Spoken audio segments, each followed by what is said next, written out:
नमस्कार साथियों, आप सभी का स्टडी 91 के इस ऑनलाइन प्लेटफॉर्म पर मैं अमित आप सभी का हार्दिक स्वागत करता हूं। दोस्तों, आज हम सभी पढ़ने वाले हैं शिक्षण कला पर चर्चा करेंगे।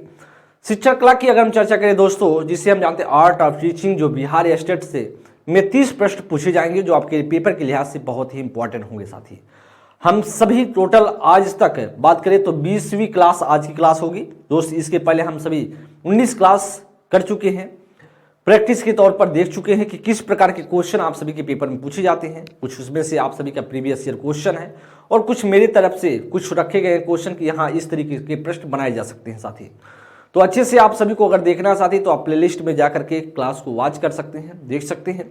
और हम चलेंगे प्रश्नों की श्रृंखला पर। एक बार सभी साथी थोड़ा सा सेशन को शेयर करते हुए क्लास को लाइक कर देंगे। साथी पहला प्रश्न आप सभी की स्क्रीन पर, और इस प्रश्न को देखने का प्रयास कीजिए और दोस्त इसमें से कौन सा राइट ऑप्शन हो सकता है जी बताने का भी प्रयास कीजिए। साथी तो आपसे साथी जो कह रहा है कि विद्यार्थियों के मूल्यांकन करते समय निम्नलिखित में से कौन से कथन पर सर्वाधिक प्रश्न उठ सकते हैं। किस पर दोस्त कह रहा है, किस कथन पर सर्वाधिक प्रश्न उठाया जा सकता है। कर परीक्षण में कमजोर होने पर भी मूल्यांकन वैधता संभव है। यह कर विद्यार्थियों का व्यवहार उनके संपूर्ण प्रदर्शन से संबंधित होना चाहिए। या विद्यार्थियों का मूल्यांकन संपूर्ण व्यक्तिगत उपलब्धि पर का न्यायादर्श है। या मूल्यांकन समेकित होना चाहिए तथा पृथक घटकों पर आधारित नहीं होना चाहिए। दोस्तों तो क्या इसमें से आपका राइट ऑप्शन हो सकता है करा कि सर्वाधिक प्रश्न उठ सकते हैं मूल्यांकन विद्यार्थियों का करते समय।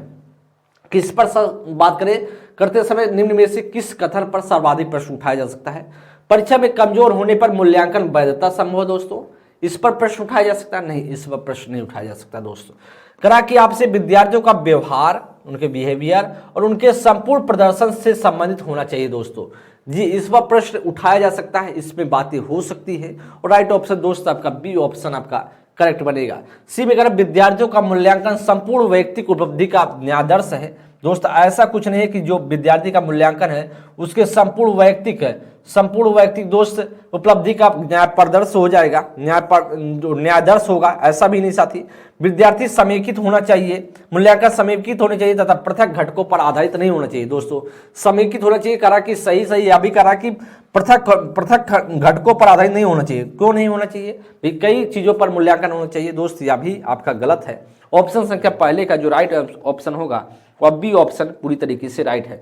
नेक्स्ट प्रश्न आपके सामने, प्रश्न संख्या सेकंड है, अगर विषय वस्तु का समेकन किया जा सकता है केवल प्रारंभिक स्तर पर, करा केवल माध्यमिक स्तर पर, करा केवल वरिष्ठ माध्यमिक स्तर पर, उपरोक्त में से सभी स्तरों पर विषय वस्तु का समेकन किया जा सकता है। विषय वस्तु का समेकन दोस्तों किया जा सकता है, तो इसमें बताने का प्रयास करेंगे साथी इसका कौन सा राइट ऑप्शन होगा। विषय वस्तु का जो समेकन है मतलब एक तरीके से इंक्लूड करने की बात करें केवल प्रारंभिक स्तर पर, दोस्तों सभी पर किया जा सकता है, केवल प्रारंभिक स्तर पर नहीं कर सकते, केवल माध्यमिक स्तर पर नहीं, केवल वरिष्ठ माध्यमिक स्तर पर नहीं जाती, तो सभी पे किया जा सकता है। आपका राइट ऑप्शन बनेगा D is the right option. तो विद्यालय, दोस्त विद्यालय में पाठ्यक्रम का अर्थ क्या है। जो दोस्त विद्यालय में पाठ्यक्रम का अर्थ आपसे पूछ रहा है, जो सिलेबस की बात कर रहा है, इसका मतलब क्या होता है। करा कि विद्यालय की सीमा में सभी शैक्षणिक अनुभव, या विद्यालय में उपलब्ध सभी विषय, या फिर दोस्त कक्षा में प्रदान किए जाने वाले सभी अधिगम अनुभव, या फिर विद्यालय और समुदाय में होने वाली सभी शैक्षणिक गतिविधियां। दोस्तों विद्यालय में पाठ्यक्रम का अर्थ क्या है, विद्यालय में पाठ्यक्रम का अर्थ क्या होता है जी। साथी आपसे पूछ रहा है इसका मीनिंग क्या होता होगा जी। करा दोस्त करा विद्यालय की सीमा में सभी शैक्षणिक अनुभव ही क्या है। विद्यालय में जो पाठ्यक्रम का अर्थ होगा साथी वह होगा विद्यालय की सीमा में, जो विद्यालय का एक सीमा है, एक सीमित होता है दोस्तों, उसमें कहा कि सभी शैक्षणिक जो अनुभव है वही होगा आपका विद्यालय में पाठ्यक्रम का अर्थ है। राइट ऑप्शन आपका ए बन जाएगा। विद्यालय में उपलब्ध संबंधी, दोस्तों का विद्यालय में उपलब्ध सभी विषय, दोस्तों या नहीं बनता है, इसका मीनिंग नहीं होता विद्यालय का पाठ्यक्रम। कक्षा में प्रदान किए जाने वाले सभी अधिगम अनुभव, दोस्तों इसका मीनिंग थोड़ी ना होता है कि पाठ्यक्रम का। दोस्तों आपका जो राइट ऑप्शन होगा आपका ए इज द राइट ऑप्शन। क्या बनेगा साथी, वह ए इज द राइट ऑप्शन बन जाएगा। नेक्स्ट प्रश्न में चलेंगे। प्रश्न संख्या आपके सामने 4th नंबर है, अध्यापक को विद्यालय के बाहर बच्चों की गतिविधियों की चिंता क्यों रखनी चाहिए। अध्यापक को कह रहा साथी, अध्यापक को कह रहा है विद्यालय के बाहर बच्चों की गतिविधियों की चिंता क्यों रखनी चाहिए। कह रहा बच्चे अक्सर विद्यालय के बाहर की गतिविधियों में रुचि लेते हैं। कह रहा बच्चे अक्सर बुरी आदतें सीख जाते हैं, या माता पिता के अलावा किसी और को विद्यालय के बाहर की गतिविधियों पर नजर रखनी चाहिए, या बच्चे विद्यालय के बाहर के अनुभव द्वारा भी सीख सकते हैं। बेहतरीन प्रश्न है साथी, आप सभी कमेंट करने का प्रयास करें। प्रश्न संख्या 4 नंबर के लिए कौन सा आपका राइट होगा। साथी करा अब बच्चे अक्सर विद्यालय के बाहर की गतिविधियों में रुचि लेते हैं। दोस्तों इसका मीनिंग क्यों है, क्या अध्यापक को विद्यालय के बाहर बच्चों की गतिविधियों की चिंता क्यों रखनी चाहिए। भाई गतिविधियों की चिंता क्यों रखनी चाहिए बाहर के बाहर, ऐसा क्यों इसलिए चिंता रखनी चाहिए कि बच्चा जो बाहर जो है गतिविधियों की अधिक रुचि लेते हैं, गतिविधियों में अधिक रुचि लेते हैं अक्सर, इसकी चिंता रखनी चाहिए। दोस्तों इस वजह से चिंतित होते हैं अध्यापक, या बच्चे अक्सर बुरी आदतें सीख जाते हैं इसके लिए चिंतित होना चाहिए। चिंता क्यों रखनी चाहिए इसके लिए दोस्तों क्या नहीं, ना होगा ए ना होगा बी। माता पिता के अलावा किसी और को भी विद्यालय के बाहर की गतिविधियों पर नजर रखनी चाहिए। दोस्तों इसका कोई मतलब थोड़ी ना है, बच्चे विद्यालय के बाहर के अनुभव द्वारा भी सीख सकते हैं। इसलिए दोस्तों कहीं ना कहीं टीचर को क्या होना चाहिए, टीचर को बाहर बच्चों की जो गतिविधियां हैं उस पर चिंता करनी चाहिए। भैया कहीं बच्चा किताबी कीड़ा ना बनकर रह जाए, इसलिए टीचर को चिंतित होना चाहिए कि बच्चे के पास जो नॉलेज जाए, जो बच्चे के पास नॉलेज प्रोवाइड की जाए वह कहीं ना कहीं बच्चे का व्यवहारिक नॉलेज हो, बच्चे के एनवायरनमेंट से जुड़ा हो, बच्चा उस बारे में सही तरीके से समझ पाए, इस पर चिंता होनी चाहिए। तो देखिए क्वेश्चन को फिर से, अध्यापक को विद्यालय के बाहर बच्चों की गतिविधियों की चिंता क्यों होनी चाहिए, क्योंकि इस वजह से होनी चाहिए क्योंकि बच्चे विद्यालय के बाहर के अनुभव को द्वारा भी सीख सकते हैं, इसलिए होना चाहिए। नेक्स्ट प्रश्न संख्या 5 है।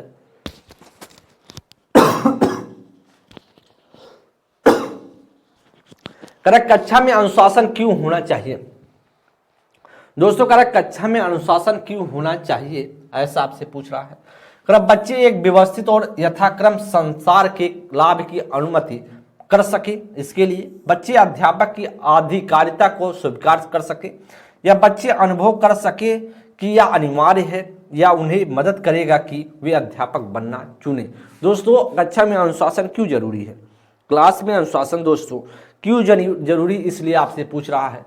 दोस्तों बच्चे एक व्यवस्थित तथा यथाक्रम संसार के लाभ की अनुमति ले सके, एकदम भैया है, जो संसार के लाभ की अनुमति मतलब कहीं ना कहीं एक सिस्टमेटिक तरीके से। भाई जब हम क्या करेंगे, किसी चीज के अनुशासन में रहेंगे। क्लास में अनुशासन इसलिए जरूरी है क्योंकि साथ ही बात करें तो बच्चे एक व्यवस्थित तरीके से, सिस्टमेटिक तरीके से, सीक्वेंस वाइज चीजें यथाक्रम जो बात किया जाए, संसार के लाभ की अनुमति लिख सके, इसके लिए अनुशासन जरूरी है। साथी ये ऑप्शन, बच्चे अध्यापक की अधिकारिता की स्वीकार कर सके। दोस्तों भाई जब अधिकारिता को स्वीकार करने बच्चा गया, क्या जो आपका क्लास में अनुशासन होना चाहिए, क्योंकि इस वजह से कि जो अध्यापक है उसके जो अधिकारिता का मतलब कहीं ना कहीं जबरदस्ती जो चीजें कराने की बात कर रहे हैं, उस पर बात अनुशासन का कहीं ना कहीं चीजें नहीं बनेगा। साथी सी ऑप्शन का, बच्चे अनुभव कर सके या अनिवार्य है, ऐसा कुछ नहीं, अनिवार्य नहीं है, बच्चे या उन्हें मदद करेगा जो अध्यापक बनना चुने। साथी तो जो अध्यापक बनना चुने उन्हीं के लिए साथी क्या अनुशासन होना चाहिए, नहीं भैया, यह भी गलत है। प्रश्न संख्या 6, विद्यालयों में शारीरिक दंड प्रतिबंधित है क्योंकि यह बच्चों के मानसिक आघात दे सकता है, इसे पसंद नहीं करते हैं, माता पिता इसे अस्वीकार करते हैं, इसका अधिगम पर नकारात्मक प्रभाव पड़ता है। दोस्तों क्या शारीरिक दंड से क्या होता है, दोस्तों शारीरिक दंड से दोस्तों क्या होता है, क्यों विद्यालय में शारीरिक दंड प्रतिबंधित है। दोस्तों आपको पता होगा RTE राइट टू एजुकेशन 2009 जब बना, दोस्तों 2010 में उसे लागू किया गया 1 अप्रैल 2010 को। उसमें लिखा गया कि भाई साहब बच्चे को दंडित नहीं करना है, क्योंकि बच्चे के मानसिक आघात दे सकता है, इसके लिए साथी नहीं है। दोस्तों कहीं ना कहीं उसके अधिगम पर नकारात्मक प्रभाव पड़ सकता है, उसका निगेटिविटी उसका असर पड़ सकता है। क्योंकि बच्चे की भी ऐसा भावना जागृत हो सकती है कि भाई पढ़ाई बहुत कठिन है, अगर पिटाई जब तक नहीं होगा तब तक पढ़ाई नहीं हो सकता। तो इस तरीके के तमाम तरीके, और कोई पिटाई ऐसा चाहता नहीं कि भाई पिटाई हो तब हम पढ़ें, जब पिटाई करवाने के बाद तब पढ़ना शुरू करें। तो लोग सोचते हैं सर जी जो पढ़ाई हो वह इंटरेस्टेड हो, वह क्या हो, बच्चे के आनंददायक हो और बच्चे के कॉन्सेप्ट को, बच्चे का एक मानसिकता जिस हिसाब से चल रहा है उस मानसिकता को पकड़ने वाला ज्ञान हो, उस मानसिकता को पकड़ते हुए बच्चे के ज्ञान को प्रोवाइड करने वाला हो, तो बच्चा बेहतर तरीके से सीख पाता है। दोस्तों सारी दंड इसीलिए प्रतिबंधित किया जाता है विद्यालयों में, क्योंकि अधिगम पर इसका नकारात्मक प्रभाव पड़ता है। दोस्तों ऑप्शन संख्या डी बनेगा। 7 नंबर दोस्त कर अधिगम सुसाध्य बनाने का कौन सा सबसे प्रभावी माध्यम कौन है? करा एक स्वर तथा दृश्य चित्र के माध्यम से, करा एक दृश्य चित्र और अध्यापकों द्वारा व्याख्या के साथ, या अध्यापक टिप्पणी युक्त एक स्वर में टेप का उपयुक्त सभी समान रूप से प्रभावी है। साथी कौन सा इसमें से राइट ऑप्शन होगा? अच्छा प्रश्न है साथी और बताने का प्रयास करेंगे। देखिए साथी वैसे आपको लगेगा डी ऑप्शन है ना, और डी ऑप्शन वाकई में है भी। जब इस तरीके का प्रश्न आ गया जहां पर साथी कोई रोल अदा करने की विशेष जरूरत नहीं, देखिए कैसे उपयुक्त सभी होने से आपका पूरा जो सोचने की क्षमता है वह खत्म कर जाता है साथी। इस तरीके का प्रश्न अधिगम सुसाध्य बनाने का कौन सा सबसे प्रभावी माध्यम कौन सा है? दोस्तों कह रहे एक स्वस्वर और दृश्य चित्र। दोस्तों एक स्वस्वर वाचन में जब स्वस्वर में चीजें बोलते हैं तो आप अधिगम को सुसाध्य बनाया जा सकता है और प्रभावी बनाया जा सकता है, ऐसा दोस्त कह रहा है। एक स्वस्वर और दृश्य चित्र के माध्यम दिखा करके दोस्त, एक दृश्य चित्र और अध्यापकों द्वारा व्याख्या। दोस्तों वैसे तो व्याख्या आप जानते हैं साथी, व्याख्या का दृश्य चित्र दिखा करके एक दृश्य चित्र दिखाया जाए और आपको उस पर टीचर व्याख्या कर दे, तो इस प्रकार से प्रभावी होगा। दोस्तों हाँ एकदम होगा। क्यों होता जा रहा है? क्योंकि ऑप्शन संख्या डी नीचे लिखा गया है उसी हिसाब से। अध्यापक टिप्पणी युक्त एक स्वर टेप ले, एक स्वर टेप। दोस्तों यह भी सही है, ऑप्शन संख्या डी तभी बन रहा है। क्योंकि आपका ABC अगर बात करें तो तीनों का तीनों बहुत सही तरीके से सही नहीं है, लेकिन नीचे जब एक लगा है ऑप्शन उपयुक्त में से एक से अधिक, उपयुक्त में से सभी, तो सभी का सभी लपेटे में ले लिया और सीधा सा ऑप्शन संख्या डी बना दिया। प्रश्न संख्या 8 नंबर कर एक विद्यार्थी ने सिद्धांत समझ लिया है कि यह सुरक्षित रूप से तब माना जा सकता है जब वह क्या हो, इसके और उदाहरण दिए दोस्तों, या फिर कह रहे उन समस्याओं के समाधान में इसका प्रयोग करें जिन पर यह लागू होता है, कर दोबारा सामना करने पर इसे पहचान सके, जब पूछा जाए सिद्धांत का स्मरण कर सकते। दोस्तों अगर कोई बच्चा सिद्धांत को सीख लिया है तो आपको क्या लगता है कि वह बेहतर होगा? क्या दोस्तों वह बेहतर होगा? देखिए यहाँ पर एक विद्यार्थी एक सिद्धांत समझ लिया है, भाई हम कोई सिद्धांत विद्यार्थी को बताए हैं और विद्यार्थी उस सिद्धांत को सीख लिया, ठीक है, विद्यार्थी इस सिद्धांत को सीख लिया। यह सुनिश्चित रूप से तब माना जाता है, सुनिश्चित रूप से तब माना जाता है तब कब, इसके और उदाहरण दे भाई। क्या और एग्जाम्पल अगर देगा तो बच्चे हम कहेंगे भैया यह सुनिश्चित हो गया, बच्चे के सिद्धांत समझ में आ गया। या तो बहुत सारी तरीके से सही नहीं लग रहा हमें, कह उन समस्याओं के समाधान में प्रयोग करें जिन पर यह लागू होता है। एकदम भाई साहब ठीक है, कोई सिद्धांत अगर सीख गए हैं हम, कोई सिद्धांत हमको समझ में आ गया तो हम सिद्धांत उसका यूज कहाँ लगना है उस पर ले जाकर अप्लाई करेंगे। जब अप्लाई करें तो चीजें एकदम सटीक आ जाए तो कहीं ना कहीं क्या होगा, इस सिद्धांत को हम सुरक्षित मानेंगे। तो इसी प्रकार से कहा उन समस्याओं के समाधान में प्रयोग करें जिन पर यह लागू होता है, उस सिद्धांत को ले जाकर के हम सेट करेंगे। अगर सेट हो गया तो बात एकदम बन गई। क्या एग्जाम्पल उदाहरण हुआ नहीं बन जाएगा, दोबारा सामना होने पर इसे पहचान सके। दोस्तों तो पहचान सके, फिर से जब सिद्धांत को सीखे हैं कुछ टाइम आप छोड़ देंगे तो सिद्धांत अपने आप से खत्म हो जाएगा, कोई मतलब नहीं। यहाँ पर सिद्धांत स्मरण कर सकते हैं तो स्मरण अपने आप से निगेटिव है दोस्त, सीधा सा आपका बी ऑप्शन बनेगा। नेक्स्ट प्रश्न 9th नंबर के लिए, एक अध्यापक जो अपनी कक्षा में नए विषय को पहली बार प्रस्तुत कर रहा है उसे क्या करना चाहिए? समय गवाए बिना पहला पाठ प्रारंभ कर देना चाहिए। बिना समय गवाए बिना पहला पाठ प्रारंभ कर देना चाहिए। कक्षा को विषय की व्यापक रूपरेखा बतानी चाहिए, विद्यार्थी की पुरानी श्रेणी या अंकों की जांच करनी चाहिए, या विद्यार्थियों का पूर्व ज्ञान जानना चाहिए। साथ ही क्या करना चाहिए? कोई टीचर एक अध्यापक। दोस्त अच्छा प्रश्न है, बहुत बेहतर प्रश्न है दोस्तों। इस प्रकार के प्रश्न आपके पेपर में टपक जाते हैं, ध्यान दीजिएगा। करा कि एक अध्यापक जो अपनी कक्षा में नए विषय को पहली बार क्या कर रहा है? प्रस्तुत कर रहा है। नए विषय को क्लास में पहली बार प्रस्तुत कर रहा है तो टीचर को क्या करना चाहिए? करा बिना समय गंवाए जो है पाठ प्रारंभ कर देना चाहिए। भाई हाँ ठीक है, मानते हैं हम पाठ प्रारंभ कर देते हैं, ठीक, लेकिन बच्चे को जब तक समझ ना आए तो पाठ को प्रारंभ करने से क्या मतलब, कुछ नहीं मतलब। क्योंकि इस वजह से नहीं मतलब दोस्तों, जब तक बच्चे के पूर्व ज्ञान को हम ना जान जाए कि भाई साहब हमने कोई चैप्टर शुरुआत किया, अब उस चैप्टर को मुझे पढ़ाना है। अब भाई सबसे पहले तो हम यह चेक करेंगे कि भाई साहब बच्चे को पता है कि नहीं पता है उस चैप्टर के बारे में, कुछ तो नॉलेज है। अगर नॉलेज है तो उसी हिसाब से क्या करेंगे, कुछ नॉलेज होगा तो उस हिसाब से हम डिजाइन करेंगे उस चैप्टर को पढ़ाने के लिए। बच्चे के पास एकदम नहीं नॉलेज है तो दूसरे मेथड का इस्तेमाल करेंगे।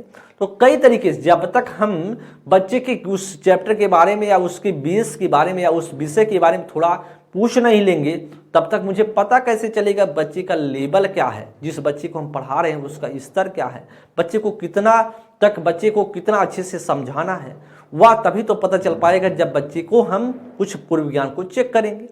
तो दोस्त कर बिना प्रश्न समय गंवाए जो है तुरंत हम क्या करें, एकदम कंटिन्यू हो जाए, भाई चलो अब पढ़ाया जाए, तो ऐसी ये बिगड़ती है बात, कोई मतलब नहीं साथी। कक्षा को विषय की व्यापक रूपरेखा बतानी चाहिए। भाई विषय का जो है, क्लास को विषय की व्यापक रूपरेखा बता दी, हाँ ऐसा है वैसा है, ये पढ़ाया जाएगा वो पढ़ाया जाएगा, एकदम बवंडर काट दीजिए। अरे भाई बवंडल काटेंगे सर जी तो फिर क्या होगा, तो बच्चा भी कहेगा अरे बहुत कठिन विषय है, ये हम कैसे पढ़ेंगे, तो बच्चा उससे दूर जाएगा, नहीं सीखने का प्रयास करेगा, गलत होगा। कह विद्यार्थियों की पुरानी श्रेणी और अंकों की जांच करनी चाहिए, कुछ ना, ऐसा कुछ नहीं, विद्यार्थियों का पूर्व ज्ञान जाना चाहिए, ऑप्शन संख्या डी बनेगा। तो समझ में आ गया दोस्त। प्रश्न संख्या 10 नंबर, कह विद्यार्थियों के साथ अच्छे संबंध करने के लिए एक अध्यापक को क्या करना चाहिए, उनके साथ मित्रवत होना चाहिए, उन पर व्यक्तिगत ध्यान देना चाहिए, क्या सभी विद्यार्थियों को समान रूप से प्रेम करना चाहिए, समान रूप से, यहाँ सम्मान नहीं, समान रूप से प्रेम करना चाहिए, प्रभावी संप्रेषण होना चाहिए। दोस्तों क्या होना चाहिए, क्या आपको करना है, क्या दोस्तों या इसमें करना चाहिए, क्या आपको करना चाहिए, बेहतर दोस्त प्रश्न है।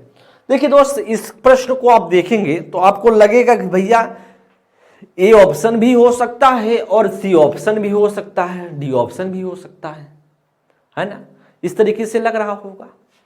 अब आप कंफ्यूज भी हुए होंगे कि हम क्या करें इसमें से, उनके साथ मित्रवत होना चाहिए या उन पर व्यक्तिगत ध्यान देना चाहिए। भाई व्यक्तिगत ध्यान देंगे तो अगला बच्चा कहेगा कि सर जी हम उस बच्चे पर ज़्यादा ध्यान देते, हम पर कुछ ना ध्यान देते, हम ना पढ़ेंगे और मुझे इंटरेस्ट बच्चे को नहीं पैदा होगा, बच्चे में ये लगेगा, जेलसी भावना पैदा होने लगेगी कि सर जी हम पर फोकस नहीं करते, हमको ध्यान अच्छे तरीके से ध्यानपूर्वक नहीं पढ़ाते। उनके साथ मित्रवत होना चाहिए साथी, तो हाँ मित्रवत तो होना चाहिए। बच्चे के साथ जब मित्रवत हो जाएंगे सर जी तो फिर क्या होगा, बच्चे अपने जो भय होगा, जो बच्चे के अंदर भय होगा, डर होगा, वह धीरे धीरे समाप्त हो जाएगा। जो बच्चे में कमी होगा वह आपसे शेयर करने की कोशिश करेगा। और सबसे ज़्यादा आप जानते हैं अपने कोई भी इंसान है या कोई भी मनुष्य दोस्त, वह सबसे बेहतर अपने मित्र से ही अपने समस्याओं को शेयर करता है। क्यों? क्योंकि उसकी भावनाओं को मित्र जितना अच्छा समझेगा उतना ना भाई समझ पाएगा, न उसके माता पिता समझ पाएंगे। क्यों? क्योंकि उस एज के अनुसार क्या क्या समस्याएं हो सकती हैं या उस एज का साथी ही उसका जो एक तरीके से अच्छा मित्र ही समझ सकता है। और इसीलिए साथी आपसे बोला जाता है कि एक मित्रवत होना चाहिए, ऑप्शन संख्या आपका ए बनेगा। अब हम बात करेंगे सभी विद्यार्थियों को समान रूप से प्रेम करना चाहिए। दोस्तों अच्छा, जब आप प्रेम करेंगे, कोई आपका मित्र होगा तभी तो आपका प्रेम करेंगे। दोस्तों इसका मतलब है मित्रवत क्या है, मित्रवत के अंतर्गत ही तो प्रेम आ गया। यह तो है नहीं कि प्रेम अलग चीज हो और मित्रवत अलग चीज है। भाई मित्र, जब किसी से आप प्रेम करेंगे, किसी से आप लगाव करेंगे तभी तो मित्रता होगी, तभी तो दोस्तों आपका, या तो एक प्रेम छोटा हो गया, मित्रवत बड़ा चीज हो गया, इसी में इंक्लूड हो गया। प्रभावी संप्रेषण होना दोस्तों, प्रभावी संप्रेषण, अच्छे जो इफेक्टिव कम्युनिकेशन होना। भाई अच्छा तरीके से कम्युनिकेट तभी कर पाएंगे जब कोई हमारा मित्र होगा जिससे हम बिना भय बिना डर का चीजें बता सकते हो। तो सीधा सा दोस्त ऑप्शन संख्या ए बनेगा, 10 का ए ऑप्शन। नेक्स्ट प्रश्न है, मूल्य सहयोग को विकसित करने के लिए निम्नलिखित में से कौन सी विधि श्रेष्ठ है? या माह के लिए एक कैंप का आयोजन, या शीर्षक पर व्याख्यानों का आयोजन, या फिर कर सांस्कृतिक कार्यक्रमों का आयोजन, कर एक प्रारूप प्रस्तुत करना। साथ ही अगर हम बात करें प्रश्न संख्या 11 नंबर में, तो प्रश्न संख्या 11 नंबर में आपको क्या लगता है कि हो जाना चाहिए? अच्छा, मूल्य सहयोग को विकसित करने के लिए निम्नलिखित में से कौन सी? एक माह के लिए एक कैंप का आयोजन करना। भाई ऐसा कुछ कैंप का आयोजन कीजिए, क्या मतलब है? मूल्य सहयोग की बात करना। शीर्ष पर व्याख्यानों का प्रयोग करना, व्याख्यानों। सांस्कृतिक कार्यक्रमों का आयोजन करना, एकदम सही है। सांस्कृतिक कार्यक्रमों से क्या होता साथी कि अपने मूल्य, अपने वैल्यू का पता चलता है कि हाँ मेरा यह सांस्कृतिक, इस तरीके से आपके कल्चर का माहौल पता चलता है, आपके मूल्य क्या होने चाहिए उससे पता चलता है। आपका ऑप्शन संख्या सी बनेगा। 12 नंबर के लिए एक प्रतिभाशाली बालक के साथ सर्वाधिक उपयुक्त व्यवहार क्या हो सकता है? एक प्रतिभाशाली कोई बालक है, स्टूडेंट है, उसके साथ सर्वाधिक उपयुक्त व्यवहार क्या हो सकता है? करा उसे दोहरी पदोन्नति देना चाहिए, या करा कक्षा नायक के रूप में उनका प्रयोग करना चाहिए, क्या उनकी अपनी रुचि के अनुरूप वस्तु को खोजने की स्वतंत्रता देकर, या उपयुक्त में से कोई उचित नहीं है। दोस्तों बेहतरीन प्रश्न है, इसमें तो ज्यादा समय नहीं लेना चाहिए साथी, और ऐसे प्रश्न आपके पेपर में आते ही रहते हैं। उसे दोहरी पदोन्नति दे। भाई साहब कहा कि प्रतिभाशाली बच्चा है तो दोहरी पदोन्नति दे देंगे? नहीं, जैसे सर रहा क्लास 6 में है, क्लास 7 में ही जाएगा, क्लास 8 में जाएगा, सिक्वेंस वाइज जाएगा। ऐसा नहीं है कि 6 के बाद 10 पे कर देंगे तो दोहरी पदोन्नति नहीं देंगे, ऐसा कुछ नहीं, गलत है। करा कि कक्षा नायक के रूप में उसका प्रयोग दोस्तों उसको बना देंगे, जैसे आप पहले हम सब जब पढ़ते थे साथी तो उस समय बनते थे, उसका नाम था कि क्या बोला जाता साथी, एक याद नहीं आ रहा है, उसे बोला जाता था जो मॉनिटर बोला जाता ना। तो एक कक्षा के नायक के रूप में उसका प्रयोग करना ना, प्रतिभाशाली एक कक्षा नायक ही बनकर आ जाएगा। दोस्तों उन्हें अपनी रुचि के अनुरूप वस्तुओं को खोजने के लिए स्वतंत्रता देनी चाहिए। प्रतिभाशाली अपने रुचि के अनुसार, अपने इंटरेस्ट के अनुसार चीजें खोजेगा तो उसमें सृजनात्मकता विकसित होगी, और सृजनात्मकता जब विकसित होगी तो बच्चा कुछ नया कर पाएगा, इसलिए करना चाहिए। उपयुक्त में से कोई उचित नहीं दोस्तों। भाई उचित क्यों नहीं? ऑप्शन क्या सी उचित है। नेक्स्ट प्रश्न 13 नंबर, निम्नलिखित में से कौन सी अध्ययन विधि समय के सर्वाधिक कुशल प्रयोग का परिणाम है? करा दोस्त आपसे करा जो पढ़ा रहा है उस पर प्रतिक्रिया करने में समय ले। करा किसी संरचित रूपरेखा में विस्तार को संगठित करना, याद करने से पूर्व अर्थ को समझना, या अगले प्रत्यय पर जानने से पूर्व प्रत्येक प्रत्यय पर पूर्ण अधिकार करना। तो साथी आपका कौन सा इसमें से राइट ऑप्शन बन सकता है? करा कि निम्नलिखित में से कौन सा अध्ययन विधि, ऐसा कौन सी अध्ययन विधि है जो समय के सर्वाधिक कुशल प्रयोग का परिणाम है? मतलब समय का जो है सर्वाधिक कुशल, मतलब समय के सर्वाधिक कुशल प्रयोग का परिणाम हो सकता है। जो पढ़ा रहा है उस पर प्रतिक्रिया करने में प्रतिक्रिया करने में समय ले दोस्तों? नहीं, यह प्रभावी नहीं होगा साथी। वाह, उससे बेटर अभी ऑप्शन लगे हैं। करा किसी संरचित रूपरेखा में विस्तार को संगठित करना, यह भी साथी नहीं बनेगा। करा याद करने के पूर्व अर्थ को समझना, याद करने से पूर्व अर्थ को समझना दोस्तों। अच्छा पहले अर्थ को समझ लीजिए फिर रट्टा मार लीजिए ना। करा अगले प्रत्यय पर जाने से पहले, एकदम सही है दोस्तों। कोई अगला कॉन्सेप्ट सीखने से पहले, प्रत्यय का मतलब कॉन्सेप्ट, अगले कोई कॉन्सेप्ट सीखने से पहले, प्रत्यय पर जाने से पूर्व, प्रत्येक प्रत्यय पर जो उसके पहले जो आपने प्रत्येक कॉन्सेप्ट सीखा है उस पर पूर्ण अधिकार प्राप्त करना। और इसलिए साथी आपका 13 का जो राइट ऑप्शन होगा वह ऑप्शन संख्या डी बनेगा। 14 नंबर के लिए करा कि श्रव्य दृश्य सामग्री को कक्षा में प्रयोग के लिए चयन करने का क्या मार्गदर्शन सिद्धांत होना चाहिए? उपयोगिता, उपलब्धता, उपयुक्तता, या उपयोगिता, या उपयुक्त में से सभी? तो दोस्तों सभी इसमें से होने चाहिए। दोस्तों कोई दृश्य श्रव्य सामग्री को कक्षा में प्रयोग के लिए चयन करने का जो मार्गदर्शन सिद्धांत है तो साथी सभी की सभी हैं। उसमें उपयुक्तता की बात करें, कहां पर उपयुक्त है कि हाँ भाई अगर जहां पर उपयुक्त होगा वहीं पर तो हम करेंगे कोई दृश्य सामग्री। उपलब्धता पर भी भाई मौजूद होना चाहिए भाई इस दृश्य सामग्री। उपयोगिता, इसका इंपॉर्टेंस क्या है इस पर दोस्तों। और आपका इसका मतलब है कहीं ना कहीं डी ऑप्शन बनेगा। 15 नंबर, वांछनीय आवृत्ति का विकास सबसे प्रभावी रूप से किया जा सकता है। आवृत्ति को बढ़ावा देने वाले मूल्यवान गतिविधियों में पूर्ण रूप से भागी द्वारा, या आवृत्ति के उद्देश्य का अनुभव करके, या दोस्त करा उचित आदर्शों की पहचान करके, या सामाजिक और नैतिक प्रत्यों पर बल दे करके। 15 नंबर के लिए साथी कौन सा होगा जी? आंसर करने के लिए कोशिश कीजिएगा कौन सा आपका राइट ऑप्शन बन सकता है।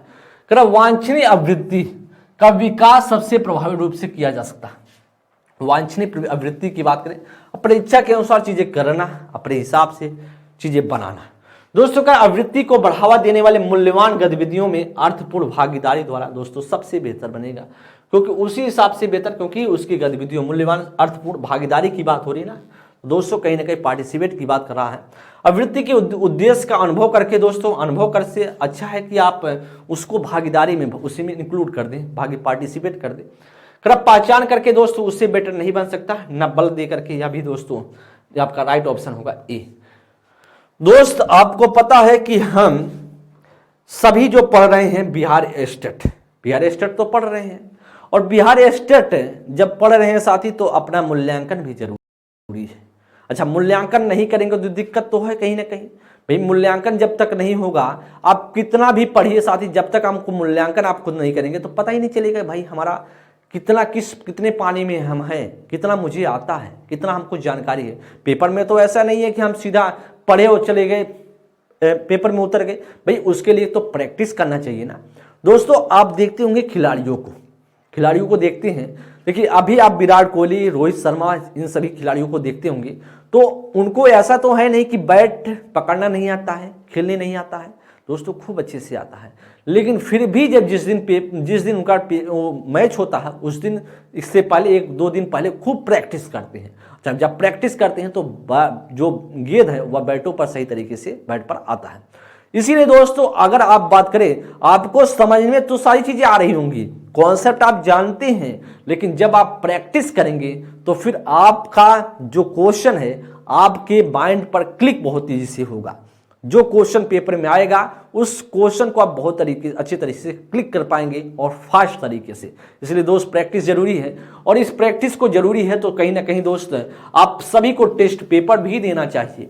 अगर दोस्त टेस्ट पेपर देना चाहते हैं, क्योंकि ऐसा नहीं है कि हम ऐसा करें कि आप स्टडी 91 प्रो के साथ ही जुड़ जाइए, मैं ऐसा मेरा उद्देश्य नहीं है। मेरा उद्देश्य कहीं ना कहीं आप कहीं ना कहीं आप पढ़ाई कर रहे हैं तो फिर अपना टेस्ट पेपर ही देना चाहिए। अगर दोस्त आप देना भी चाहते हैं, अगर आपको सही लगे तो आप स्टडी 91 प्रो के साथ जुड़ करके बिहार स्टेट का टेस्ट पेपर दे सकते हैं। और अगर साथ ही इसके साथ साथ आप बिहार स्टेट के साथ साथ अदर एग्जाम्स की भी तैयारी कर रहे हैं, प्रिपरेशन करते हैं दोस्तों, तो आप उसके लिए यहाँ पर टेस्ट दे सकते हैं। और यहाँ पर बात करें तो स्टडी 91 आप सभी के लिए 200 प्लस कोर्सेस के लिए जो या टेस्ट पेपर लॉन्च किया है, और आपसे भी वहाँ पर जाकर के टेस्ट दे सकते हैं। दोस्त 16 नंबर के लिए थोड़ा सा देखिए दोस्त, आपको यह भी पता है पढ़ाई के साथ साथ मोटिवेशन बहुत जरूरी है। मेरा उद्देश्य नहीं था कि हमारा प्रचार करना, बताना दोस्तों, मेरा उद्देश्य था कि आपको कहीं ना कहीं सही डायरेक्शन में ले जाना। सही डायरेक्शन का मतलब है कहीं ना कहीं आपको ऐसी चीजें बताना कि भाई जल्दी अच्छे तरीके से आपको जो आपकी सफलता, जो आपका एक तरीके से आप नौकरी लेना चाहते हैं उसमें कहीं ना कहीं मेरा योगदान हो पाए, थोड़ा भी योगदान हो पाए, उसका मेरा प्रयास होता है सर जी। तो अगर हम बात करें 16 नंबर की बात करें, निम्नलिखित में से कौन सा मूर्त संक्रियात्मक अवस्था के प्रमुख कौशलों में से एक है दोस्तों।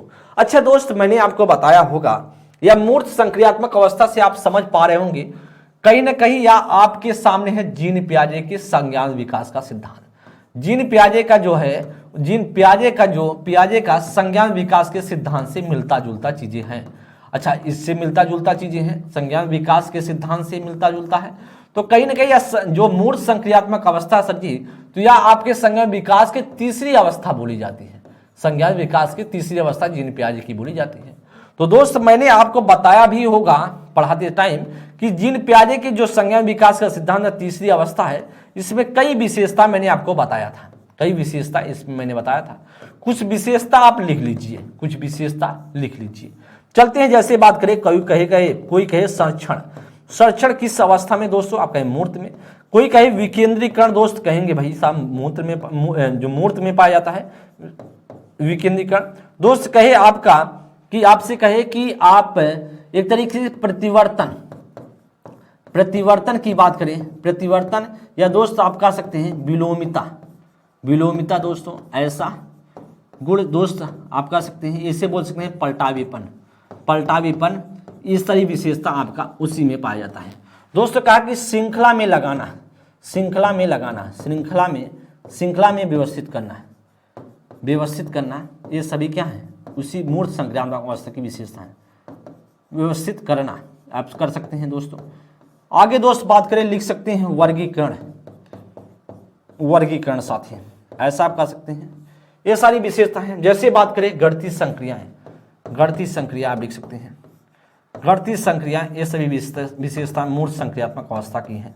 और साथ ही आप ये लिख सकते हैं तार्किक चिंतन की शुरुआत, तार्किक चिंतन की शुरुआत, चिंतन की शुरुआत, ऐसा आप बोल सकते हैं। इसे आप लोग ध्यानपूर्वक ध्यान देंगे साथी, तार्किक चिंतन की शुरुआत। तो आपका कौन सा इसमें से कहीं ना कहीं मिल रहा है क्या? कोई सजीवात्मक चिंतन, तो सजीवात्मक चिंतन की बात करें सजीव के ऊपर आता है दोस्तों, या आप बोल सकते हैं इसे जीववाद भी बोलते हैं।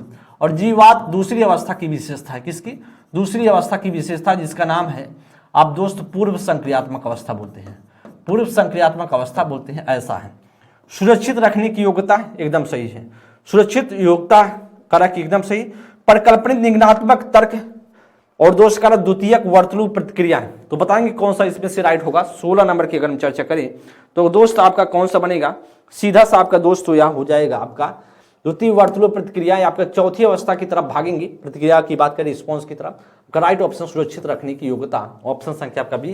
परिकल्पनित निगमनात्मक जो चौथी अवस्था की विशेषता है, तो इसलिए साथ ही आपका सीधा सा बी ऑप्शन बनेगा। नेक्स्ट प्रश्न चलेंगे, तो सुरक्षित रखने की विशेषता दोस्त करा कि 17 नंबर के लिए विकास में व्यक्ति भिन्नताओं को समझने के लिए क्या महत्वपूर्ण है? दोस्त जो आपसे कह रहा है विकास में जो बच्चे का डेवलपमेंट है उसमें व्यक्ति भिन्नता को समझने के लिए क्या महत्वपूर्ण होगा? वंशगत विशेषताओं पर विचार करना, जो प्रत्येक व्यक्ति को जीवन में विशेष शुरुआत देती है। पर्यावरणीय कारकों पर विचार करना, जो लोगों को प्रभावित करते हैं दोस्तों। प्लस शरीर और दिमाग के परिवर्तन पर विचार करना, या वंशगत विशेषताओं के साथ साथ पर्यावरणीय कारकों और उनकी पारस्परिक क्रिया पर विचार करना दोस्तों। अच्छा दोस्त, आप जानते हैं किसी बच्चे का या किसी व्यक्ति का विकास किस पर निर्भर करता है? वह उसका डेवलपमेंट इस पर निर्भर करता है साथी कि उसका वंशानुगत और उसके पर्यावरण पर डिपेंड करता है। भाई बहुत अच्छा वंशानुक्रम है, बहुत अच्छे तरीके से उसका अनुवांशिकता है, फिर भी इन्वायरमेंट सही तरीके का नहीं है तो फिर बच्चा बिगड़ जाएगा। बच्चा अगर सही तरीके से इन्वायरमेंट भी है और सही तरीके से चीज़ें नहीं उसको अनुवांशिकता तरीके से नहीं मिली, कभी कभी तो सही तरीके से नहीं मिलता तो भी बच्चा डिस्टर्ब रहता है, चीज़ें नहीं हो पाती हैं। इसलिए दोनों जो विकास में ऐसा हम नहीं कह सकते कि हाँ विकास 30% होगा, अनुवांशिकता 70% होगा, ऐसा भी नहीं है ना। आप कह सकते 50% हो, ऐसा भी नहीं कह सकते।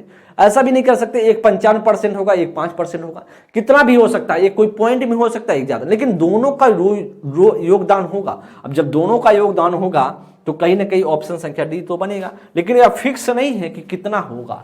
17 का जो राइट ऑप्शन सर जी, वह 17 का कौन सा बनेगा? वह 17 का आपका बन जाएगा ए ऑप्शन, 17 का ए ऑप्शन आपका राइट आंसर।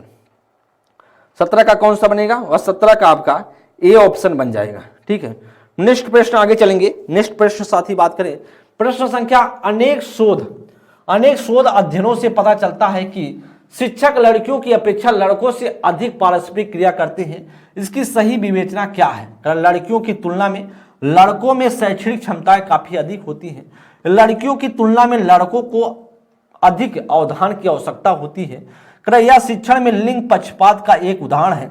कक्षा में लड़कियों की तुलना में लड़कों को अधिक आसानी से नियंत्रित किया जा सकता है। अच्छा प्रश्न है साथी जी, प्रयास करेंगे आप सभी बताने का कौन सा इसमें से राइट ऑप्शन बन सकता है, कौन सा आपका राइट ऑप्शन बन सकता है। बेहतरीन प्रश्न, और प्रयास करेंगे साथी बताने का कि कौन सा आपका राइट ऑप्शन होगा,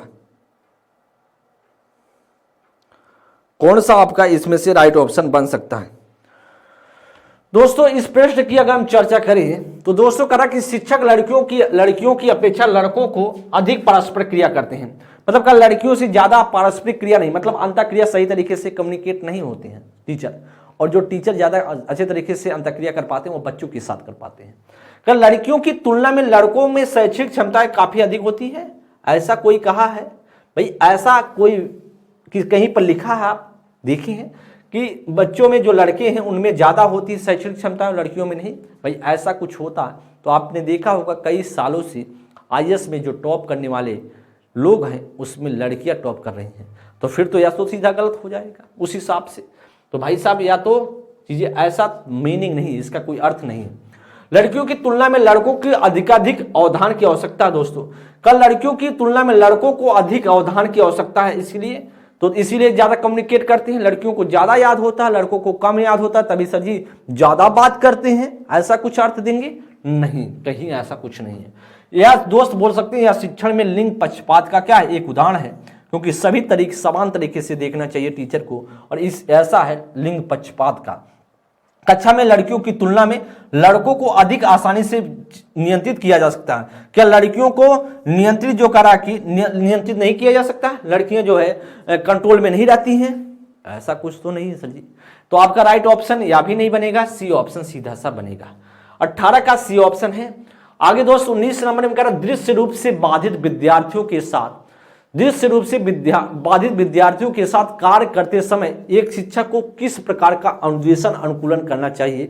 स्पष्ट रूप से बोलना और छूकर महसूस करने वाली सामग्रियों का अधिक मात्रा में प्रयोग करना, कई प्रकार की दृश्य प्रस्तुतियों का प्रयोग करना, स्वयं अभिविन्यास करना ताकि विद्यार्थियों से उसे ध्यान से देख सके, या अनेक प्रकार के लिखित कार्यों विशेष रूप से वर्कशीटों पर ध्यान केंद्रित करना।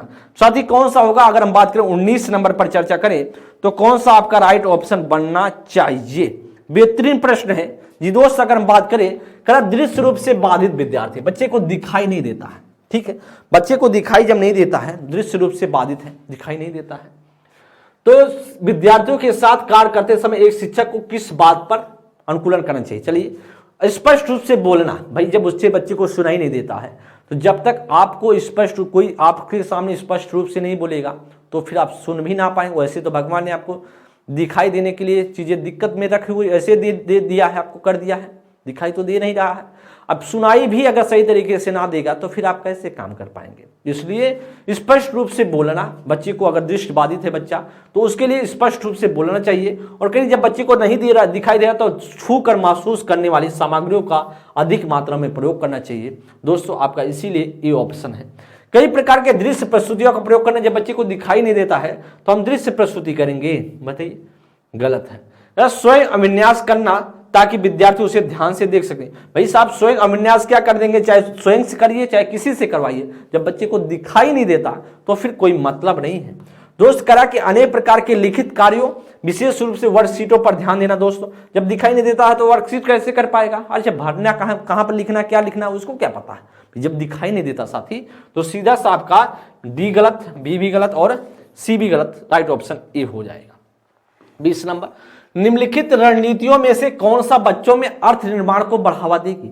अन्वेषण एवं परिचर्चा या सूचनाओं का संचरण या दंडात्मक साधनों का प्रयोग करना, एक रूप और मानकीकृत परीक्षण। दोस्तों कि बच्चों में अर्थ निर्माण को कौन सा बढ़ावा देगा? एक रूप और मानकीकृत परीक्षण देगा ना। भैया मानकीकृत परीक्षण मैंने कभी नहीं बताया है, मैंने बताया लचीला परीक्षण की बात मैंने जब भी किया है, लचीला परीक्षण पर बात किया है और बहुरूपी बात किया है, एक रूपी नहीं बहुरूपी, तो इसका मतलब गलत है। दंडात्मक साधनों का प्रयोग, दोस्तों दंडात्मक साधनों का पिटाई करके चीजें करें प्रभावी बनाने के लिए, अर्थ निर्माण के लिए बच्चों को पीटे नहीं, ऐसा भी नहीं दोस्त।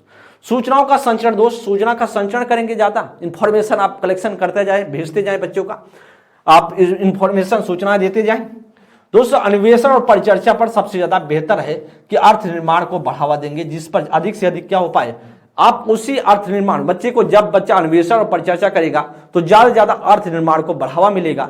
तो सीधा सा दोस्तों 20 नंबर के लिए जो राइट ऑप्शन होगा वह सीधा सा 20 का जो करेक्ट ऑप्शन, साथ ही आपका सीधा सा बनेगा ऑप्शन संख्या ए, ऑप्शन संख्या ए बनेगा। नेक्स्ट प्रश्न पे चलेंगे, आगे बात करें। प्रश्न संख्या दोस्तों आपसे कह रहा है कि इनमें से कौन सा बाय अफवेड़ा का एक एग्जाम्पल है? दोस्तों मैंने आपसे कई बार बताया है कि एक इंटरनल मोटिवेशन होता है, एक एक्सटर्नल मोटिवेशन होता है। इंटरनल मोटिवेशन सबसे बेहतर है, एक्सटर्नल वाला बेहतर नहीं है, क्योंकि एक्सटर्नल कुछ लिमिटेड टाइम के लिए आपको मोटिवेट कर सकता है, लेकिन इंटरनल आपको जब तक आपकी लक्ष्य ना आपको मिल जाए तब तक वह मोटिवेशन आपका भीतर बना रहता है। तो चलते हैं, हम बात पर ध्यान देते हैं। आपसे एक्सटर्नल पूछ रहा है, मतलब कहीं ना कहीं बाय अफवेड़ा पूछ रहा है, इंटरनल की चर्चा नहीं कर रहा है। मैं अपना कार्य करना पसंद करती हूं क्योंकि यह बहुत आनंददायक है। दोस्तों यह बहुत आनंददायक है, मैं ऐसा काम करना पसंद करती हूं। तो दोस्तों यह इंटरनल मोटिवेशन है, आपका ए ऑप्शन ना बनेगा क्योंकि हमसे एक्सटर्नल पूछ रहा है। मैं बहुत अधिक सीखती हूं जब अपना गृह कार्य करती हूं, गृह कार्य करती हूँ तो कहीं ना कहीं इंटरनल मैं उससे बेहतर सीखती हूँ जब हम होमवर्क करती हूँ, तो ये तो इंटरनल बन जाएगा। गृह कार्य करने में अपनी अवधारणाओं को अच्छी तरीके से समझ पाती हूँ दोस्तों, या तो भी इंटरनल है भाई, नहीं तो वह अवधारणाओं को समझने के लिए टॉफी ओफी मांगती है, भाई साहब मुझे टॉफी ओफी दीजिए, कुछ चॉकलेट वॉकलेट दीजिए, तब मैं अवधारणा को समझूंगी। तो इसका मतलब कहीं ना कहीं एक्सटर्नल इंटरनल मोटिवेशन है इसमें।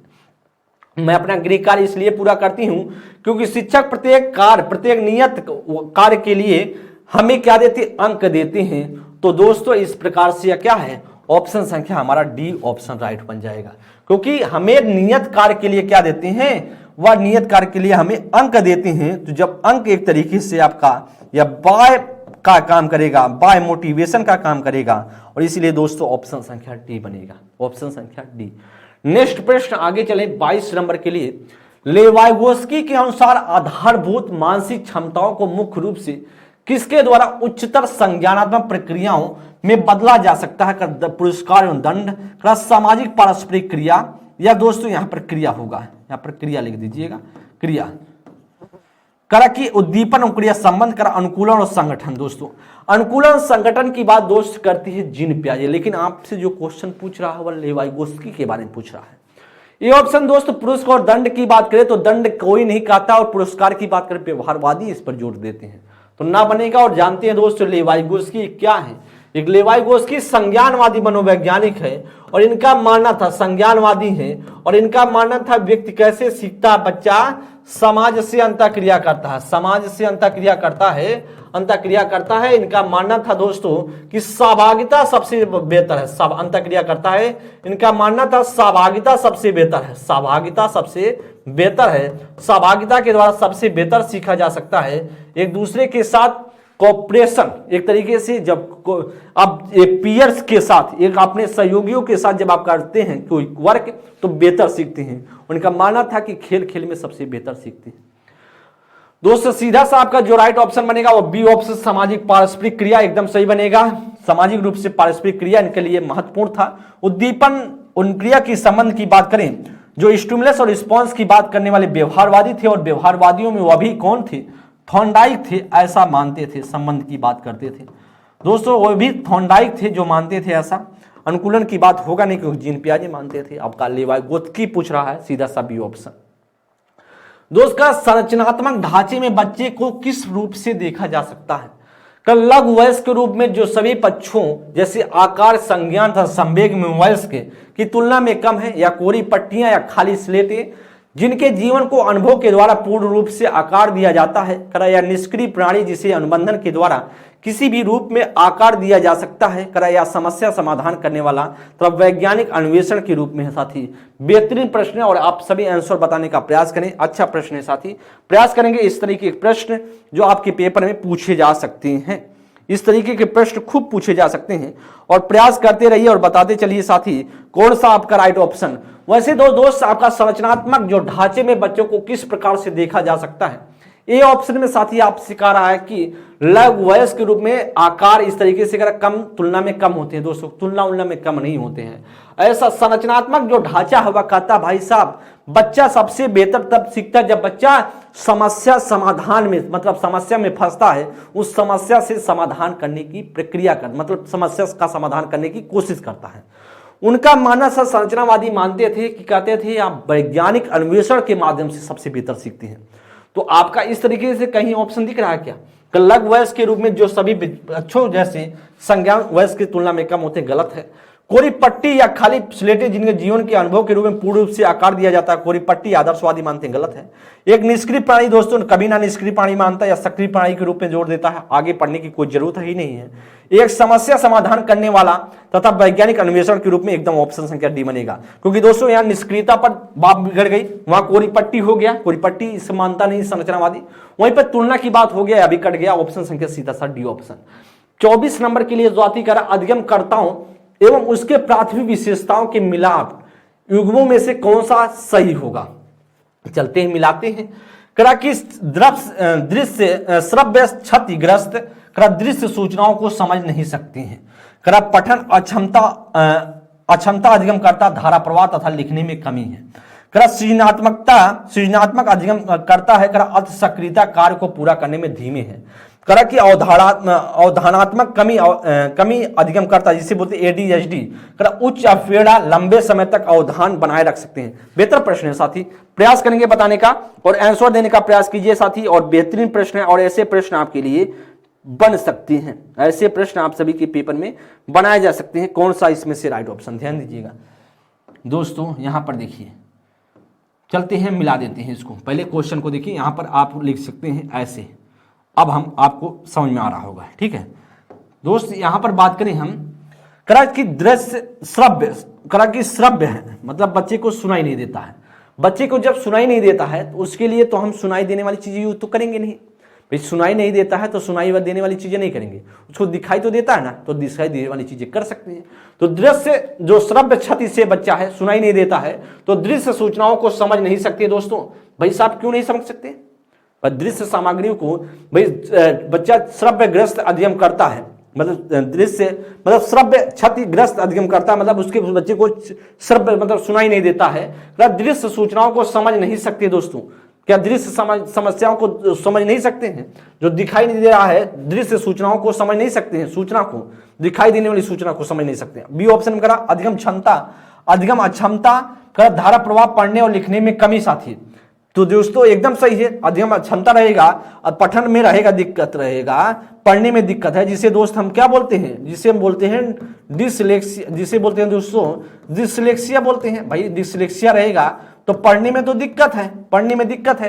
जो पढ़ने में दिक्कत है, धारा प्रभाव पढ़ने तो लिखने में कमी होगी कि नहीं होगी? ऑप्शन संख्या सी बी बनेगा कि नहीं बनेगा? तो कौन सा सही मिलान है? ऑप्शन संख्या सी मिलान बी ऑप्शन होगा। सृजनात्मकता बच्चा वाला तो पूरी तरीके से सक्रियता के साथ काम तो पूरा करता है, यहाँ पर लिखा है धीमी हो, तो इसका मतलब दोस्त यह गलत है, ये ऑप्शन भी आपका गलत हो जाएगा।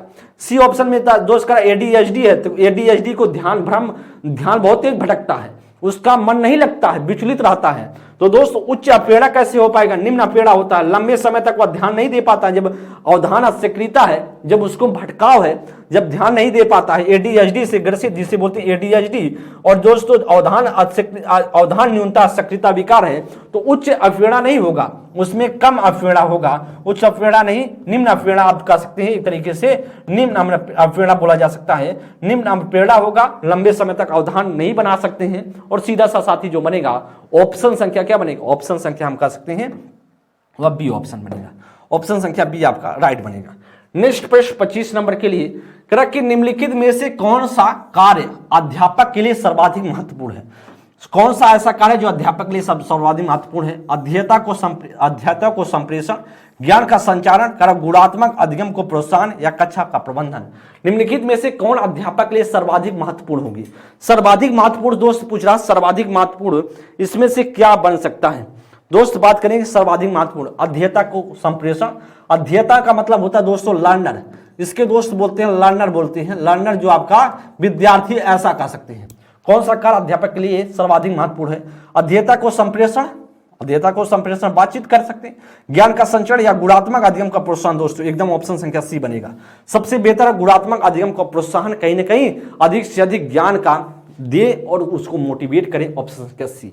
दोस्त 26 नंबर के लिए, समानता एक बालक जिसकी समस्याएं हैं जिसके लिए घर पर भाई या बहन सही नहीं है। समानता एक बालक जिसकी समस्याएं हैं जिसके घर पर भाई या बहन नहीं है, या कुसमायोजित है, या घर का वातावरण उचित नहीं है। दोस्त करा कि बुद्धिमंद है, तो करा कि एक बालक जिसकी समस्या है, जिसके लिए क्या होगा? जिसके लिए दोस्त क्या होगा? उसके लिए दोस्तों पूछ रहा है, जिसके लिए करा कि समानता किसके लिए हो सकता है दोस्तों?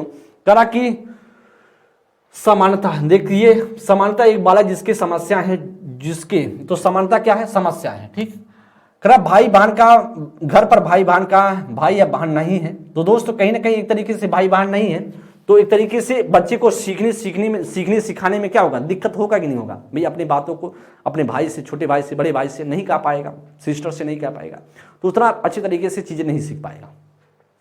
समायोजित का मतलब वही तरीके, सही तरीके से एडजस्टमेंट नहीं हो पा रहा है, या इसी में इंक्लूड हो गया, भाई बहन नहीं है ये भी हो गया, घर का वातावरण उचित नहीं है, दोस्तों सभी कुसमायोजित हो गया, बुद्धिमंद है, बुद्धि में कमी है। तो सीधा सा मतलब है दोस्तों, जो आपका ए, सी और डी है सभी कुसमायोजित में आ गया। क्यों? कैसे? देखिए समायोजन कर पाता तो भाई बहन अगर उसको कहीं ना कहीं उसके भाई बहन की कमी खल रही है ना, उसको एकदम खल रही है, घर का वातावरण सही नहीं तो इसका मतलब समायोजन सही तरीके से नहीं कर पा रहा, मंद बुद्धि है तो भी आपका समायोजन सही तरीके से नहीं कर पा रहा। 27 नंबर, विद्यालय में एक नव प्रवेशित, विद्यालय में आपके कोई नव प्रवेशित बच्चे, नव प्रवेशित बच्चे का मतलब आपके विद्यालय में कोई नया बच्चा आया, बच्चे को अभिन्यासित करते समय अध्यापक को क्या करना चाहिए? कब विद्यालय के नियमों पर बल देना चाहिए? करते जब आप कोई बच्चा नया नया आया विद्यालय में तो पहले तुरंत हम नियम कानून बताना शुरू कर देंगे, ऐसा कब? विद्यालय अपेक्षाओं के पर बल देने से बचना चाहिए, करा कि अपेक्षाओं से, या विद्यालय में उसके समायोजन में हो सकी, समायोजन में यहाँ सकी नहीं होगा दोस्तों, समायोजन में हो सकी, यहाँ पर कैसा हो सकी, कक्षा के सभी साथियों को सेवाओं का प्रयोग करना चाहिए, या साप्ताहिक और मानसिक आधार पर निश्चित विषय वस्तु लागू करने चाहिए, देनी चाहिए। दोस्तों क्या करना चाहिए इसमें ध्यान दीजिएगा, करा कि आपसे दोस्तों करा कि उसके समायोजन में उसकी कक्षाओं यहां पर लिखिए, विद्यालय में उसके समायोजन में उसकी कक्षाओं लिखिए, उसकी यहां पर उसकी कक्षाओं के सभी विद्यार्थियों की सेवाओं का प्रयोग यहां पर प्रयोग होगा, यहां पर लिखा गया है गलत, प्रयोग करना चाहिए, यहां पर दोस्त प्रयोग हो जाएगा, देखिएगा दोस्त यहां पर लिखिए प्रयोग,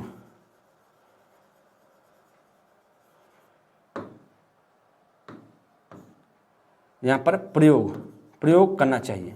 तो क्या होगा आपका इसमें से दोस्त, अगर बात करें इसमें से कौन सा राइट ऑप्शन होगा, तो सीधा सा भैया आपका राइट ऑप्शन सी ऑप्शन तो ही होगा ना। देखिए विद्यालय के नियम पर बल देना चाहिए, तुरंत नियम कानून बताना शुरू कर देंगे। कोई बच्चा नहीं आया कहेगा भाई भैया एक काम करिए, अपने मम्मी पापा से कहेगा, नियम कानून तो सुन लेगा, फिर कहेगा एक काम करिए पापा हम इस विद्यालय में ना पढ़ेंगे, नियम कानून इतना है तो भाई नियम कानून फॉलो करने गया, सीखने गया है, तो इसका मतलब कहीं ना कहीं नियम कानून छोड़िए यार, पहले सिखाइए, आप जितना बेहतर सिखा पाएंगे अपने आप नियम कानून करने शुरू कर देगा।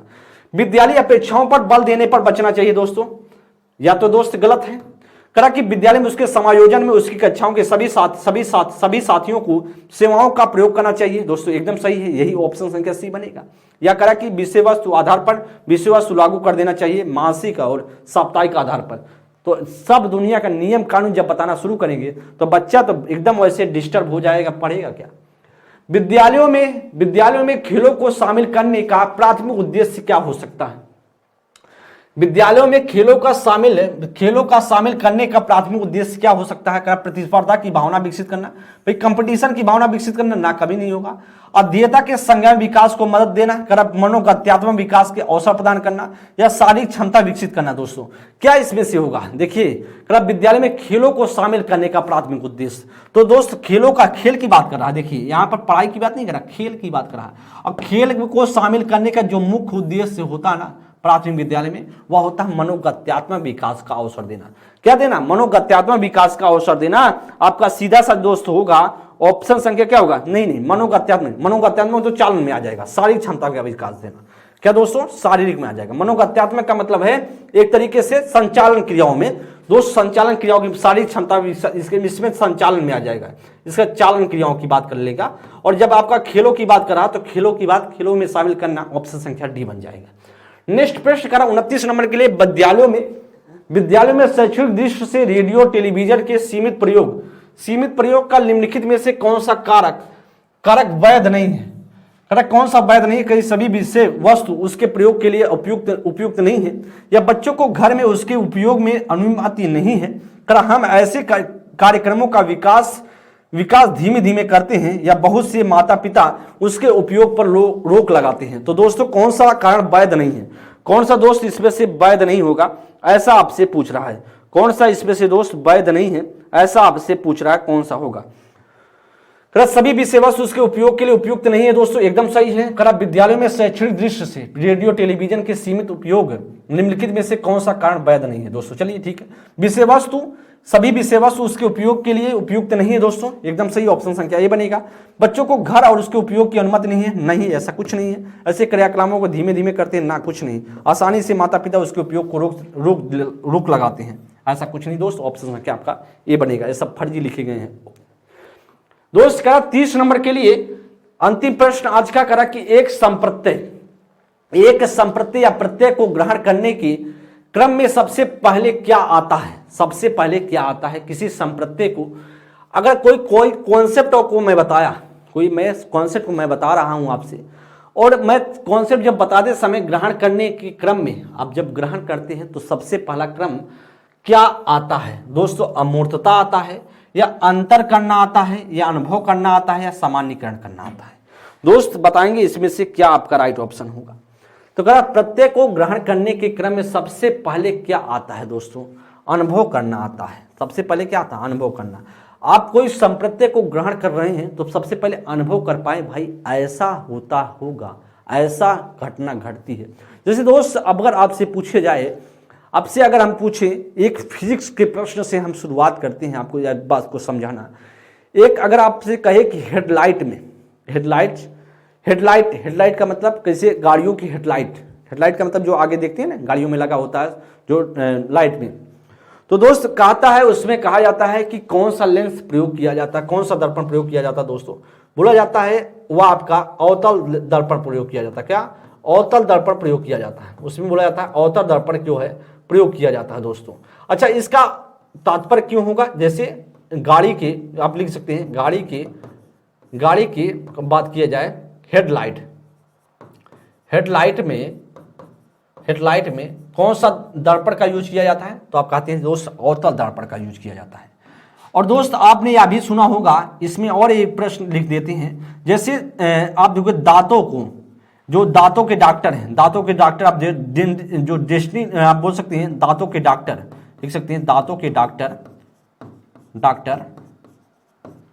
डॉक्टर जो दांतों के उपचार के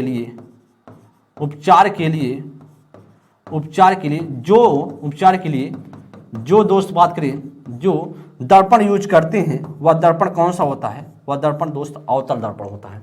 अच्छा, अवतल दर्पण का दोस्त होता है कार्य। कार्य दोस्त होता है कि एक बिंदु पर फोकस करना है। क्या होता है? एक बिंदु पर फोकस करना है। एक बिंदु पर क्या करना है? एक बिंदु पर फोकस करना। दोस्तों जब आप गाड़ी चलाते हैं, जो हेडलाइट होता है, तो कहीं ना कहीं क्या होता है? हेडलाइट होता है तो आपका जब हेडलाइट जलता है तो कहीं ना कहीं आपका जब दो तरफ से कहीं किसी एक बिंदु पर जब लाइट को इकट्ठा किया जाता है, क्या होता है? उससे सही तरीके से आदमी जो सामने वाला आ रहा है उसको सही तरीके से आप देख पाते हैं। वहीं पर दोस्त आप जानते हैं, जो आपके किनारे वाला हेडलाइट लगा होता है, जहां पर आप बाइक या कार चलाते समय जो साइड में मिरर लगा होता है, उसमें उत्तर दर्पण लगा होता है, लेंस नहीं, उत्तर दर्पण लगा होता है। क्यों? क्योंकि वह आपको फैला सके, अधिक से अधिक लोगों को उसमें जुड़ सके, उस छोटे से दर्पण में आ सके अलग बहुत सारे लोग, इसलिए यूज किया जाता है। इसीलिए दोस्त कहा जाता है कि आपका, इससे आपको समझ पा रहे हैं, इसका तात्पर्य मेरा क्या था समझाने का? इसका मतलब था आपको कोई प्रत्यय, एक प्रत्यय क्या है, या प्रत्यय हम आपको समझा रहे, गाड़ी की हेडलाइट में कौन सा दर्पण यूज किया जाता है, डॉक्टर जो है किस प्रकार के दांतों को चेक करने के लिए किस प्रकार का दर्पण यूज करते हैं। एक क्या है? एक संप्रत्यय है। अब इस संप्रत्यय को ग्रहण करने के क्रम में सबसे पहले क्या आता है दोस्तों? सबसे पहले अनुभव आता है। जब आपको बताएंगे तो आप कहेंगे हाँ भैया सही बात है यार, हम तो कभी ना ध्यान दिए कि जब गाड़ी चलती है ना, तो कहीं ना कहीं हम जब बाइक चलाते हैं तो कहीं ना कहीं उसको इकट्ठा तो लाइट जाता है, तभी इसका मतलब है यह है। और इसीलिए दोस्तों अवतल दर्पण को हम क्या बोलते हैं? अभिसारी दर्पण, अभिसारी के नाम से बोलते हैं, अभिसारी के नाम से। अभिसारी का मतलब होता है किसी एक बिंदु पर फोकस करना। तो इसीलिए साथी आपका सी बनेगा। तो इसके तहत हम आपको एक फिजिक्स का क्वेश्चन भी बता दिए साथी। और हो सकता है, हमें लगता है सारी चीज़ें तो हम तो सही बताए हैं, और सही हो तो दोस्त एक बार आप लोग जरूर कमेंट करेंगे, जैसा भी सेशन लगा हो, और आप सभी बताने का प्रयास करेंगे। और आप सभी के सामने 30 प्रश्नों की श्रृंखला मैं रखने का प्रयास किया था। सभी साथियों को तहे दिल से शुक्रिया। आप सभी पढ़ते रहें, स्वस्थ रहें, मस्त रहें। जैसा भी सेशन लगा हो जरूर आप लोग कमेंट करने का प्रयास करेंगे। हम सभी नेक्स्ट क्लास से जो प्रीवियस ईयर क्वेश्चन पर बात करेंगे, जो आप सभी अभी तक जो प्रीवियस ईयर क्वेश्चन आए हैं, यह भी दोस्त प्रीवियस ईयर क्वेश्चन ही था, लेकिन एक सीरीज चलेगा, वो आप सभी का प्रीवियस ईयर क्वेश्चन होगा, उसे आप लोग जरूर देखने का प्रयास करेंगे साथी। वो आपके लिए बहुत हेल्पफुल होगा। सभी साथियों को तहे दिल से शुक्रिया। Thank you class, thank you.